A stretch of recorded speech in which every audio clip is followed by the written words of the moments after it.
Water is the most essential resource on Earth. Every civilization, every industry, every life depends on it.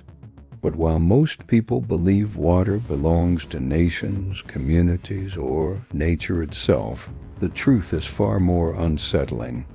A growing share of the world's water is owned, operated, or indirectly controlled by private entities, financial groups, and strategic global holdings. Water is no longer just a resource. It is becoming an asset, and control of it is shifting quietly into the hands of the elite. The first suspicion arose when researchers noticed a pattern. Entire water systems, rivers, reservoirs, utilities were being purchased or leased through complex corporate structures. The transactions rarely mentioned water. Instead, they referenced infrastructure acquisitions, regional utilities, long-term concessions, or sovereign investment partnerships. But the result was always the same. Ownership moved from public hands to private networks that never appeared in the headlines. Water privatization wasn't a policy. It was a strategy. In several regions, large underground aquifers, ancient water sources formed over millennia, were quietly bought by holding companies registered in tax havens. Land purchases concealed the true target. The value wasn't the land. It was the water beneath it. These acquisitions were shielded by offshore trusts, nominee buyers, shell corporations, and agricultural exemptions. A resource meant for everyone was now controlled by entities with no obligation to anyone. A small number of multinational corporations control a staggering portion of the global water market. This includes bottled water brands, filtration systems, municipal water contracts, wastewater treatment, pipeline infrastructure, desalination plants, and hydroelectric operations.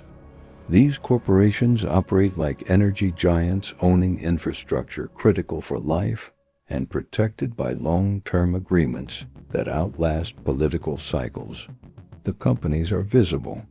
The networks behind them are not. Over the last 2 decades, sovereign wealth funds, hedge funds, and elite private equity groups have quietly shifted their strategy. They are buying river rights, glacier runoff rights, groundwater reserves, irrigation networks, desalination stakes, and national utility companies. Water is being treated not as a necessity, but as an investment class. These funds expect scarcity and plan to profit from it. Even when nations technically own their water, the infrastructure that moves it is often privatized. Pipes, treatment plants, reservoirs, pump stations, and distribution networks control the infrastructure, and you control access even if the resource is technically public. Several countries discovered that losing infrastructure was more dangerous than losing the water itself.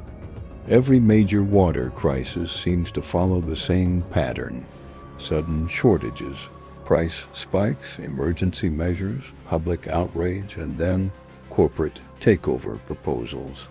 When people panic, governments sell. Private entities expand their control during the very crises they claim to solve. Water scarcity becomes a gateway to consolidation. Water privatization rarely starts in the public eye. It begins behind closed doors with advisory groups, private councils, infrastructure donors, development banks, and political consultants. Policies are shaped long before the public is informed. By the time people react, the contracts are locked, and control has already shifted. It is influence that is silent, strategic, and irreversible. Those who tried to trace water ownership were met with a wall of resistance. Denials of records, sealed concessions, redacted land contracts, threats of litigation, corporate secrecy laws and international arbitration barriers. Water is protected not because it is fragile, but because it is valuable, and the entities that control it prefer silence. Why would elite groups fight so hard to dominate water? Because water grants leverage over governments, control of agriculture, dominance in energy, influence over population centers, profit from scarcity, long-term security, and an irreplaceable strategic advantage. Oil can be substituted. Minerals can be replaced. Even energy can be diversified. Water cannot. Control water and you control the future. This brings us to the final question. Is water a public resource or the next frontier of global ownership? Is scarcity natural or engineered?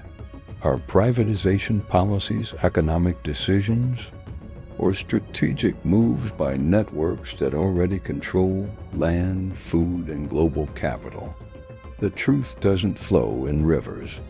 It flows in contracts, the ones the public never sees. If you're ready to uncover the next layer of global power, subscribe to the Hidden Codex and tell us what you believe water ownership truly means.